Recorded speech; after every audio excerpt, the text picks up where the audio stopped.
On va accueillir également Aurélien qui nous appelle au 01 42 30 10 10. Il y a beaucoup de monde là pour appeler en cette mi-temps.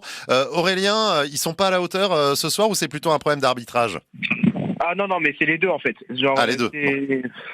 c'est les joueurs qui jouent super mal, c'est l'arbitre qui arbitre, mais vraiment, là, moi, c'est ce que j'ai tweeté, là, il y a 2 secondes.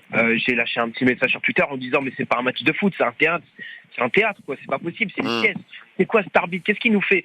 Il met pas le rouge à Paolo alors qu'il doit avoir le carton rouge. Ouais, Et ça il met c'est le clair. rouge à un autre qui retire. Mais c'est quoi ce match? C'est quoi cette pourriture de match, quoi? Là, franchement, voir des matchs comme ça me fout colère, mais ça me met une haine. Vous imaginez même pas l'équipe. C'est un truc de fou. Moi, je peux plus, en fait, voir des matchs comme ça.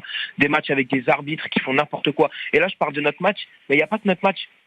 La semaine dernière, le match de Marseille, ça a été la même chose. Et le match de Paris, ça a aussi été la même chose vendredi dernier. C'est quoi ces arbitres de Ligue 1? C'est n'importe quoi. C'est n'importe quoi. C'est des arbitres nationaux qu'on a.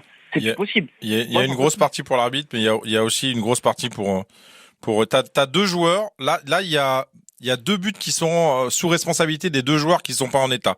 C'est-à-dire que la main de Wijnaldum sur le penalty et le deuxième but de Nantes, la frappe du gaucher là, où Gay sort comme un grand-père sur le joueur qui va frapper.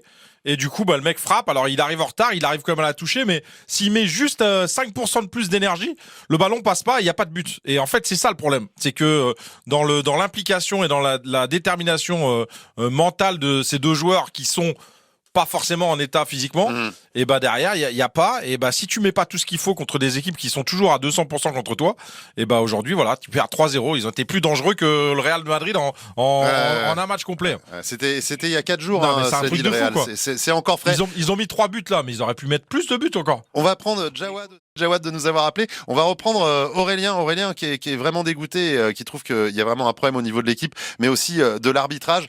L'arbitrage, ça devient quand même quelque chose qui est de plus en plus compliqué, hein, comme on disait quand même un petit moment en Ligue 1. On est quand même moins loin des compétences normales de l'arbitrage. Ouais. Aurélien, qu'est-ce qu'on attend pour la seconde mi-temps? Comment le Paris Saint-Germain peut réagir?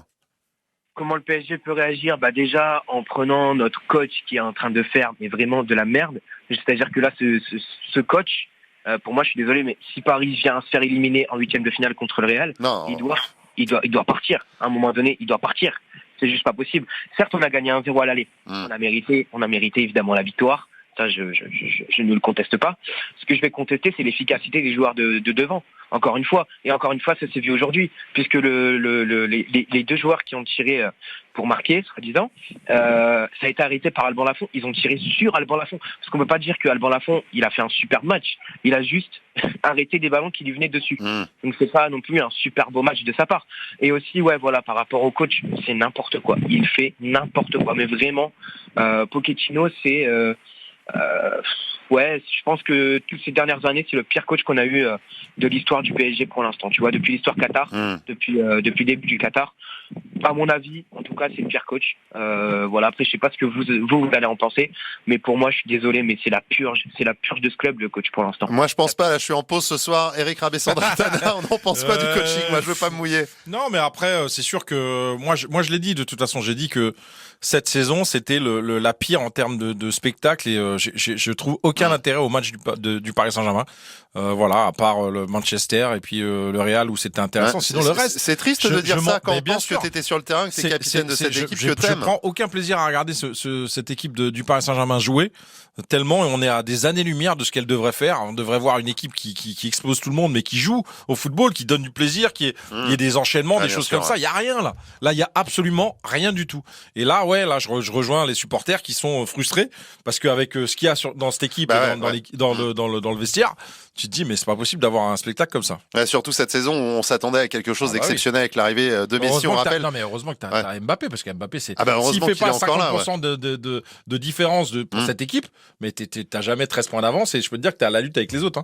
Si vous nous rejoignez sur France Bleu Paris, on vous rappelle le score 3-0 pour Nantes du côté du stade de la Beaujoire où joue le Paris Saint-Germain ce soir. On rappelle que samedi prochain, ce sera PSG Saint-Etienne, on reçoit au Parc. Le 5 mars, Nice PSG, et puis ensuite le 9 mars, ce fameux match Real Madrid-Paris. On va accueillir Daniel qui nous appelle au